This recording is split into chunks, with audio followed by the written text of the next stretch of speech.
السلام عليكم ورحمة الله وبركاته. ازيكم عاملين ايه؟ يا رب تكونوا بخير.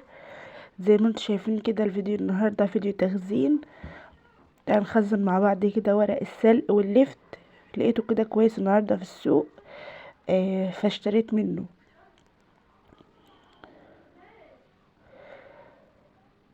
اول حاجة كده مسكته قطفته الاول كده، وبعدين جبته تحت المية كده في الحوض، وبدأت اشطفه واغسله كده، انزل اي تراب عليه او اي حاجة. وفي حلة مية كده على النار عشان ابدا ادبله كده فيها، مش هسلقه. انا عاوزاه بس يدبل شويه عشان ما يبقاش فيه ريحه اي حاجه مش لطيفه يعني واحنا بنستخدم.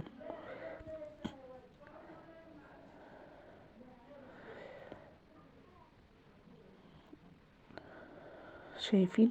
بسم الله ما شاء الله الورقه عامله ازاي وحلوه. ده بيبقى كويس جدا في المحشي، واحنا بنحب الورق الاخضر في المحشي عن الكرنب كمان.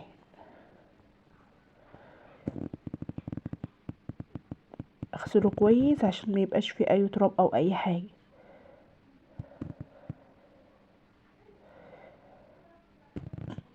بقيت انزله في المية بس يدبل حاجة بسيطة، ما اتأخرش عليه في المية علشان ما يتهرش مني. وبعد كده اشيل احطه في مية ساقعة عشان يفضل لونه اخضر زي ما هو، زي ما انتوا شفتوا كده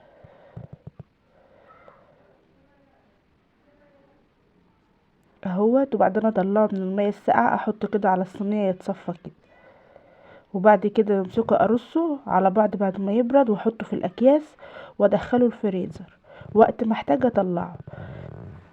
وبس كده الفيديو بتاعنا خلص.